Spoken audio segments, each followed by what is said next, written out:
নমস্কার বন্ধুরা, সুমনা কুকিংয়ে সবাইকে স্বাগত জানিয়ে আমি আজকে একটি বহু পুরনো রান্না আপনাদের সঙ্গে শেয়ার করব। একদম নিরামিষভাবে মোচার ঘন্ট। যে কোনো নিরামিষ দিনে আপনারা মোচার ঘন্ট এইভাবে বানিয়ে নিতে পারেন। খেতে ভীষণই ভালো লাগে। রান্নাটি শেখা আমার মায়ের কাছ থেকে। কিভাবে মোচা ছাড়ানো হয়, কিভাবে মোচা কোটা হয় আর কিভাবে মোচা রান্না করা হয় সব কিছুই আমি আপনাদের সঙ্গে শেয়ার করব। আসুন দেখে নেওয়া যাক আজকে আমার এই ভিডিওটি। মোচার ঘন্ট বানানোর জন্য প্রথমে আমি একটাকে মোচা নিয়েছি। মোচা নেওয়ার পরে মোচার খোলাগুলোকে এরকমভাবে আমি ছাড়িয়ে দিচ্ছি, আর মোচার খোলাগুলোকে ফেলে দিতে হবে। তারপরে এই ফুলগুলোকে আলাদা করে বের করে রেখে দিতে হবে। প্রত্যেকটি ফুল আমি আলাদা আলাদা করে নেব, তারপর ফুলগুলিকে বেছে নিতে হবে। তো আমি ফুলগুলোকে এখন আলাদা আলাদাভাবে বেছে নিয়েছি। সব একসঙ্গে হলে তারপরে আমি ফুলগুলোকে ছাড়াবো। এই মোচার ফুলে যে পাতলা অংশটি থাকে আর মাথার দিকে শক্ত কাঠির মতো অংশ থাকে সেটাকে ফেলে দিতে হবে। এইভাবে প্রত্যেকটা মোচার ফুল আলাদা আলাদা করে বেছে নিতে হবে। প্রত্যেকটা ফুলের পাতলা অংশ ও মাথার কাঠির মতো অংশ ফেলে দিতে হবে। এক একটি খোলা খুলে ফুলগুলিকে এইভাবে বের করে নিতে হবে। প্রত্যেকটি ফুল খুলে নিতে হবে আর বেছে নিতে হবে। মোচা যদি ফুলগুলো ঠিক মতো বাছা না হয় তাহলে রান্নার পরে এগুলি কিন্তু সিদ্ধ হয় না, মুখে পড়বে আর একেবারে ভালো লাগবে না। আমি প্রত্যেকটা ফুল খুলে নিচ্ছি, তারপরে বেছে নেব। ফুলগুলি আমার মোটামুটি বেছে নেওয়া হয়ে এসেছে। আমি এরকমভাবে প্রত্যেকটা ফুল বেছে নিয়েছি।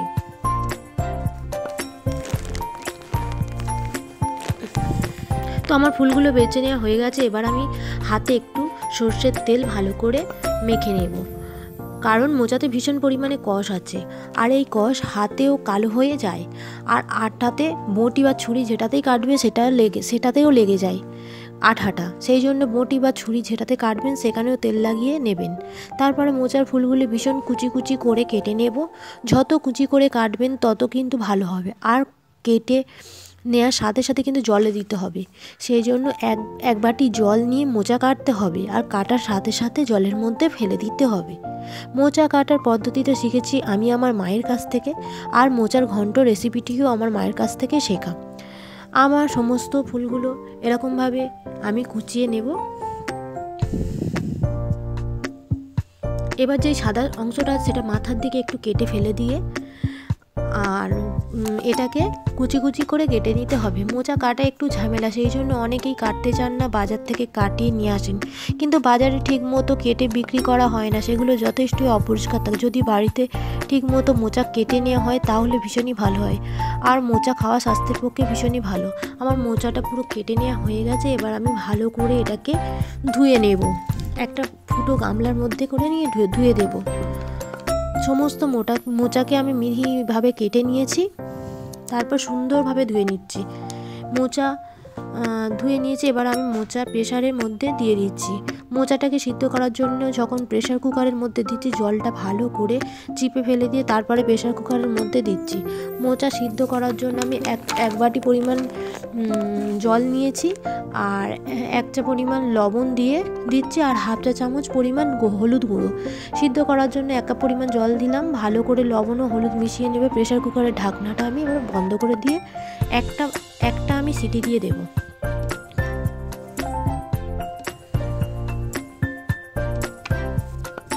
এবার আমি একটা সিটি দিয়ে দিয়েছি। এবার এখানে আমি 1/2 কাপ পরিমাণ ছোলার ডাল সারা রাত ভিজিয়ে রেখেছি। আমি এই ডালটাকে বেটে নেব। ডাল বেটে নেব। আপনারা শিলে চাইলেও বাটতে পারেন, মিক্সিতে চাইলেও বাটতে পারেন। আমি এখানে ছোলার ডাল নিয়েছি, আপনারা চাইলে মটর ডালেও করতে পারেন। তো আমার এখানে ডালটা বাটা মোটামুটি কমপ্লিট হয়ে গেছে। তো ডালটাকে আমি ঢেলে নেব। এবারে এই ডালটার মধ্যে একটুখানি কাঁচা লঙ্কা বাটা আর একটুখানি নুন মিশিয়ে বড়াগুলো ভেজে নেব।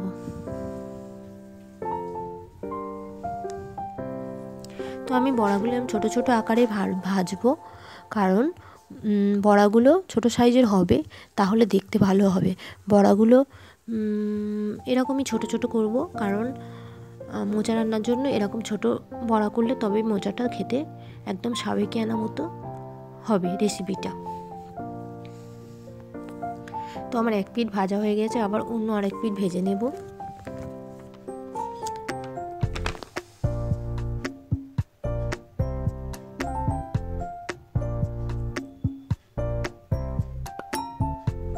এবার আমি যেই তেলটা বেঁচেছিল বড়া ভাজার পর সেই তেলের মধ্যে তেজপাতা, শুকনো লঙ্কা, গোটা জিরে ফোড়ন দিয়ে ফোড়নটা থেকে খুব সুন্দর গন্ধ বেরোলে আমি কিউব করে কেটে রাখা আলুগুলো ঢেলে দেব,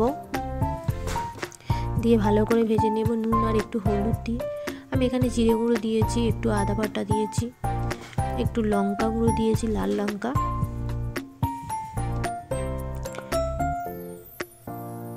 কালারের জন্য দিয়েছি। এবার একটুখানি আমি কাঁচা লঙ্কা বাটা দিয়ে দিলাম, দিয়ে একটু অল্প করে জল দিয়ে ভালো করে মশলাটা কষিয়ে নেব। তার মধ্যে দিয়ে দিয়েছি এক মুঠো মতো ছোলা ভেজে রেখেছিলাম আর একটা টমেটো মিডিয়াম সাইজের, আর দিয়ে আমার সিদ্ধ করে রাখা মোচাটাকে ঢেলে দিয়েছি।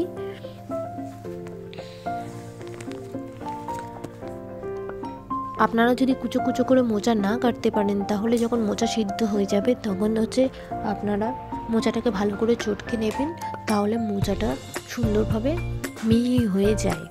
তো আমি এখানে ভালো করে কষিয়ে নেব, কোনো রকম জল দেব না। মিডিয়ামের মধ্যে গ্যাসটাকে রেখে আমি অল্প অল্প করে নাড়বো, আর তাতেই দেখবো হালকা হালকা জল বেরিয়ে আসবে। তো আমি বড়াগুলো এবার দিয়ে দিলাম, দিয়ে আবারও ভালো করে নেড়ে চেড়ে একসঙ্গে মিশিয়ে নেব।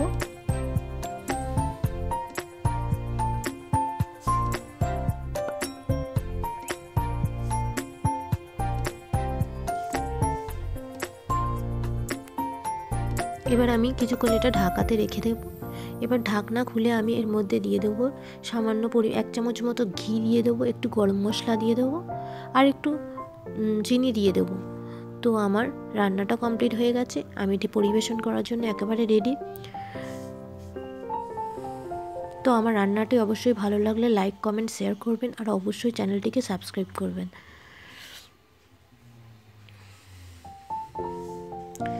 তো ভালো থাকবেন, সুস্থ থাকবেন আর এই রেসিপিটা অবশ্যই বাড়িতে একবার ট্রাই করবেন।